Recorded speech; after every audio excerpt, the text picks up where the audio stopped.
Bonjour à tous et bienvenue sur cette escale astro, énergie générale de la nouvelle lune du 14 décembre 2020 et c'est une éclipse de soleil. Les énergies de ce cycle lunaire proposent une impulsion a priori portée sur l'espoir, même si on peut se sentir symboliquement dans le noir avec cette éclipse. Il va falloir avancer à tâtons, muni de cet atout précieux qui s'appelle confiance.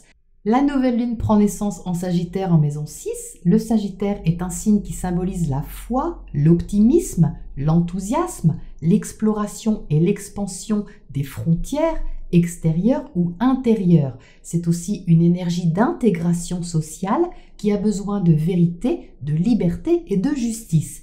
Vers quoi se dirige cet espoir sur cette lunaison ? Eh bien, en premier lieu, vers l'amélioration de notre santé physique et morale, notre hygiène de vie au sens large, ensuite sur la façon d'aborder notre quotidien, notre activité, notre façon de travailler et de nous intégrer. Le Soleil et la Lune étant accompagnés par Mercure, planète de la communication et de la réflexion, notre façon de réfléchir à notre vie de tous les jours demande à s'élargir ainsi que notre façon de communiquer nos idées. Et c'est là qu'est l'exercice. Soleil, Lune et Mercure sont conjoints au nœud sud, d'où l'éclipse. Et le nœud sud, c'est ce qu'on doit lâcher. Et qu'est-ce qu'on doit lâcher en Sagittaire ? Des croyances, des idéaux qui ne correspondent plus au présent ou à la situation du quotidien. On avait peut-être une approche idéaliste dans le but de bien faire, mais qui nous empêche finalement de voir plus grand. Ironie de la vie et de cette lunaison, Mercure est au four et au moulin, puisqu'il est conjoint au nœud sud, ce qu'on doit lâcher, mais maître du nœud nord, en face, la direction que nous sommes invités à suivre. Qui nous dit quoi ? Qui nous dit d'aller vers nos idéaux. Ah, alors vous allez me dire, il faudrait savoir, est-ce qu'il faut lâcher nos idéaux ou est-ce qu'il faut les suivre ? Eh bien, les deux, mon capitaine. En fait, la proposition, c'est de lâcher les anciens principes qu'on avait, cette morale ou ces croyances habituelles sur nous-mêmes ou sur les autres pour nous ouvrir à l'exploration de nouvelles idées, de nouveaux espoirs ou concepts. Et ce, pour entrer dans un basculement de notre état d'esprit afin de nous adapter à la situation que nous vivons. Car le nœud nord, notre GPS, nous indique de prendre la direction de la maison 12. Il nous montre l'importance du lâcher-prise sur la matière en soulignant davantage l'importance des valeurs humanistes, fraternelles et l'importance aussi de la spiritualité. Il est en Gémeaux, donc on n'est pas censé tout savoir ou tout comprendre, mais on est encouragé à apprendre avec humilité, apprendre à lâcher prise sur certaines choses et à nous ouvrir à ce qu'on ne voit pas ou ce qu'on ne maîtrise pas et qui pourtant peut nous aider à évoluer, bien plus qu'on ne croit. Là où nous pensions peut-être exprimer fièrement des valeurs morales basées sur la droiture et la tolérance, cette lunaison nous dit « Ah oui, vraiment ? Eh bien, montre !» Est-ce que la vraie ouverture n'est pas d'abandonner certains principes, justement ? C'est Jupiter qui maîtrise cette lunaison et il est conjoint à Saturne. Jupiter est la planète de l'expansion, Saturne est la planète de la restriction. Vous imaginez ce drôle de mariage. Comme Jupiter amplifie ce qu'il touche, il va donc proposer ici un effet grossissant. Sur quoi ? Sur nos structures extérieures, intérieures, sur notre système de valeurs matérielles, de discipline et d'autorité. La conjonction va inciter à faire évoluer nos structures dans la justesse et la sécurité. Pluton est aussi dans la danse, en conjonction un peu large aux deux planètes, pour pousser à la déconstruction des anciens schémas, fonctionnements, afin de renaître à autre chose. Et comme ces trois planètes sont en maison 8, la maison de la transformation, il y a bien ici une invitation à se renouveler, puisque Saturne et Jupiter vont passer ensemble dans le signe du Verseau juste après la nouvelle lune. Donc le message est vraiment de passer une étape et de préparer le futur, notre futur, de façon nouvelle et ouverte. Pour le moment et à la date exacte de la nouvelle lune, Jupiter et Saturne reçoivent un sextile de Vénus. C'est un aspect harmonieux de la planète de l'amour, des sentiments et des valeurs qui finit son passage en Scorpion. On est sûrement allé au fond de nos sentiments ou de nos valeurs, d'une façon ou d'une autre, et on sait ce qu'on aime ou ce qu'on n'aime plus. En Scorpion, Vénus a pris conscience d'une transformation profonde nécessaire au sujet d'une façon d'aimer, de créer, d'investir ou de s'investir.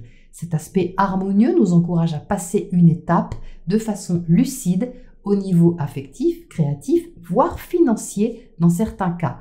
Précisons que Vénus est en conjonction à Junon, et Junon ce n'est pas une planète, mais l'astéroïde qui symbolise le partenaire légal ou conjugal. Symboliquement, on a donc envie d'officialiser en nous quelque chose qui nous passionne. On peut se sentir engagé, affectivement ou créativement, dans une direction qui nous apporte une sensation d'absolu. On va avoir envie de liberté sur ce cycle, déjà parce que le Sagittaire aime la liberté, et aussi parce que la nouvelle lune est en trigone à Mars, planète de l'action en maison 11, secteur du renouveau.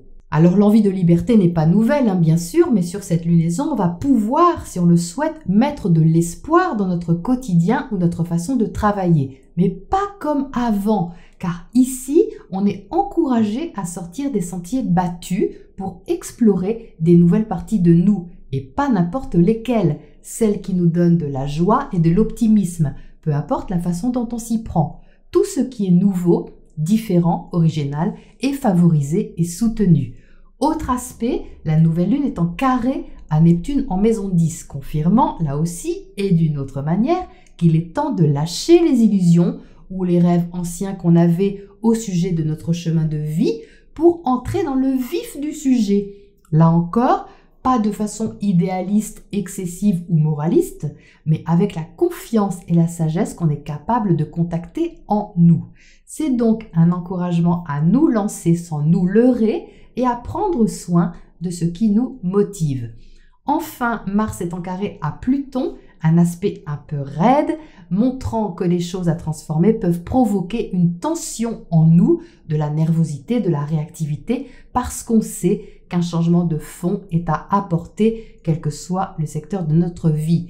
C'est là qu'il est bon de garder à l'esprit ce que contient le SMS de l'univers. Souvenez-vous, subir, maîtriser ou sublimer. Subi, le carré de Mars à Pluton peut être agressif, autoritaire, instinctif, même tyrannique. On ne supporte pas le changement de fond ou la remise en question imposée par Pluton. On peut agir de façon spontanée et individualiste sans réfléchir aux conséquences. Maîtriser cette énergie nous permet de prendre la responsabilité de nos actions dans un virage important en évitant la précipitation dans toute chose. On prend les devants, on ose, on en connaît le prix, mais on est prêt et courageux. Sublimer, c'est une force de reconstruction et de renaissance puissante qui nous connecte à notre élan de vie, notre énergie vitale et notre pouvoir créateur. L'envie de vivre ou de revivre est plus forte que l'envie d'être manipulé par nos peurs, nos angoisses ou nos obsessions. Le virage de la renaissance est déjà amorcé parce qu'on a vu clairement ce qui devait être transformé pour évoluer différemment. On peut alors agir dans ce cas en précurseur, en pionnier, en éclaireur vis-à-vis de soi et aussi des autres.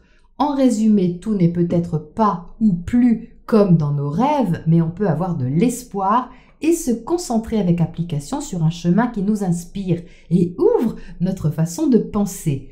Se montrer curieux de découvrir des chemins inexplorés peut nous emmener plus loin qu'on ne le pense, pour peu qu'on y croit et qu'on se donne les moyens de travailler sérieusement sur cette direction qui nous appelle de façon positive et énergique. Je vous souhaite une lunaison pleine d'espoir et d'optimisme et je vous retrouve très vite pour vos guidances par signe. À très bientôt.